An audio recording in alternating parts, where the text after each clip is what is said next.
Tuhan adalah penjagaku. Sesungguhnya tidak terlelap dan tidak tertidur penjaga Israel. Tuhanlah penjagamu, Tuhanlah naunganmu di sebelah tangan kananmu. Mazmur 121 ayat 4 dan 5. Sahabat Iktus yang dikasihi Tuhan, John Bunyan dalam bukunya yang sangat terkenal, Perjalanan Musafir, menguraikan tentang perjalanan hidup manusia yang singkat namun penuh warna. Kita tahu bahwa nantinya kita akan kembali kepada Tuhan, namun kita masih harus menghadapi segala persoalan di dunia ini, termasuk masa depan yang masih berupa misteri. Apapun bisa terjadi dalam hidup ini, segala sesuatu yang berjalan baik tiba-tiba tersendat, atau yang sehat ternyata terpapar penyakit.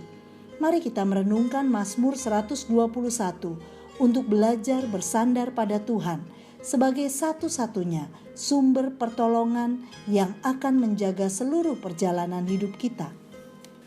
Banyak yang menyebut perikop ini sebagai Mazmur Musafir. Para penafsir berpendapat bahwa Daud menulisnya ketika ia sedang pergi ke negeri lain dan menggubah Mazmur ini bagi kereta, kuda, yakni sebagai iring-iringan yang melindungi dan teman seperjalanan yang baik. Saat melantunkan Mazmur ini, maka kita dibimbing untuk menenangkan diri dan keyakinan kita kepada Allah, bahwa hanya di dalam Tuhan saja perlindungannya sempurna dan kita mendapatkan kepuasan yang utuh di dalam Dia. Mari kita renungkan bersama Mazmur ini. 1. Tuhan satu-satunya penjagaku. Kalimat pembuka dalam Mazmur ini dapat dibaca demikian. Apakah aku akan melayangkan mataku ke bukit-bukit? Pemazmur ingin menyatakan bahwa kuasa bumi, kekuatan bukit-bukit, raja-raja, dan orang-orang besar tidak dapat memberi pertolongan. Sesungguhnya bukit-bukit pengorbananlah tipu daya. Yeremia 3 ayat 23. Keyakinan pemazmur hanyalah di dalam Allah saja. Pemazmur melihat jauh ke perbukitan, ke tempat bait suci dibangun, Gunung Moria atau Bukit Sion yang suci, yaitu ke arah tempat yang maha kudus. Pertolonganku ialah dari Tuhan, yaitu Yesus Kristus Sang Juru Selamat. Ia yang menjadikan langit dan bumi, berarti ia mampu melakukan apapun karena telah menciptakan dunia dari ketiadaan. Ia melakukannya sendiri dengan mengucapkan satu perkataan saja dan semuanya jadi. Karena itu, sebesar apapun persoalan manusia, Dia memiliki kuasa yang cukup untuk menolong dan melepaskan. Pemazmur memiliki keyakinan yang kuat akan penjagaan Tuhan yang sempurna.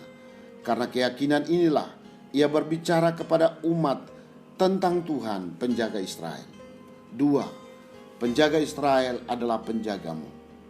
Penjaga Israel ayat 4 adalah penjagamu ayat 5, yaitu gembala kawanan domba yang selalu menjaga agar tidak seekor domba pun binasa. Dia penjaga yang waspada dan tidak pernah tertidur.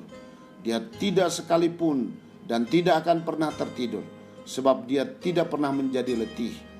Dia adalah naungan umatnya, digambarkan sama seperti bayang-bayang yang selalu ada dekat mereka, bahkan dekat dengan tubuh dan tidak dapat dipisahkan.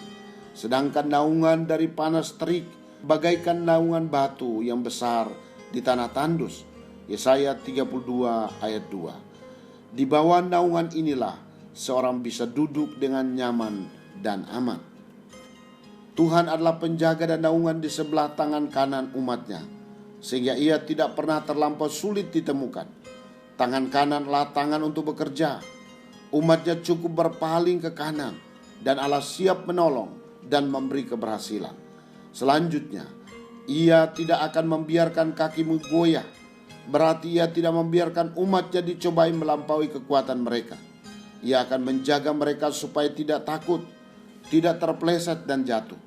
Dia menjaga siang dan malam, seperti ia menjaga umatnya di padang gurun dengan tiang awan dan tiang api. 3. Tuhan menjaga nyawamu.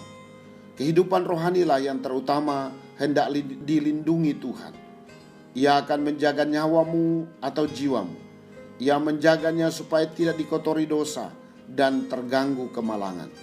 Ia menjaga supaya tidak binasa selama-lamanya. Pada bagian akhir pemazmur menyatakan, Ia menjaga keluar masukmu, berarti berada dalam perlindungan Allah. Sebagaimana bangsa Israel ketika berada di padang belantara, harus terus-menerus berpindah tempat. Dan di mana saja umatnya berada, Tuhan terus-menerus membuatnya sejahtera dalam semua urusan. Sebagaimana tugas gembala Israel memperhatikan dombanya keluar masuk kandang, demikian pun Ia mempedulikan nyawa umatnya pada waktu masuk ke tanah perjanjian untuk diberkati dan keluar untuk menjadi berkat. Ia menjagai mereka dalam rangkaian hidup diberkati dan menjadi berkat sekarang dan sampai selama-lamanya. Ini merupakan perlindungan seumur hidup yang tidak pernah berhenti. Tuhan senantiasa melindungi jemaatnya dan orang-orang yang dikasihinya, bahkan sampai kepada akhir zaman.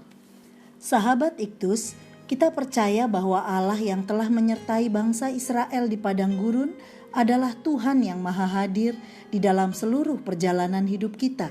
Ia selalu menyertai kita melewati sakit, problem rumah tangga, persoalan ekonomi, pekerjaan, studi, dan sebagainya. Ketika kita mencari pertolongan dengan kekuatan sendiri, bantuan orang lain, bahkan sesuatu apapun di luar Tuhan, dengan harapan menemukan solusi, ternyata semua mengalami jalan buntu. Hanya dengan berpaling kepada Yesus, maka Ia memberikan pertolongan. Saya pernah bertanya di dalam hati, mengapa orang Kristen masih mengalami krisis, musibah, penyakit?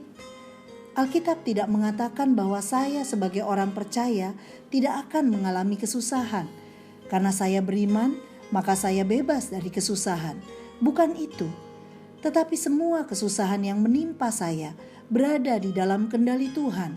Sebagai penjaga, Ia bukan suruhan yang akan menjaga saya sesuai dengan keinginan saya. Yesus adalah Tuhan yang berdaulat, yang akan menjaga saya berdasarkan hikmat dan rencananya yang seringkali tidak terselami oleh akal pikiran saya. Sahabat Iktus yang dikasihi Tuhan, adakah tempat untuk saya mencari pertolongan selain kepada Yesus? Percayakah saya bahwa perlindungan Tuhan Yesus selalu ada di setiap waktu? Apakah saya mempercayai Yesus adalah Tuhan untuk keselamatan nyawa saya, baik semasa di dunia dan dalam kekekalan? Tuhan Yesus, saya mengalami berbagai keadaan buruk dan kegagalan demi kegagalan dalam hidup saya. Kemana saya mencari pertolongan? Saya tidak mendapat solusi di tempat lain, tapi hanya kepadamu Yesus saya memperoleh jawaban. Engkau tidak pernah terlelap. Selama 24 jam dalam satu hari, pertolonganmu tidak pernah terlambat. Saya percaya Engkaulah penjaga saya yang menjaga keluar masuk saya. Saya masuk untuk diberkati oleh Tuhan dan keluar untuk menjadi berkat. Sampai akhir zaman, Roh Kudus menyertai saya. Dalam nama Tuhan Yesus. Amin. Tuhanlah penjagaku, kepada siapa aku harus takut? Kristuslah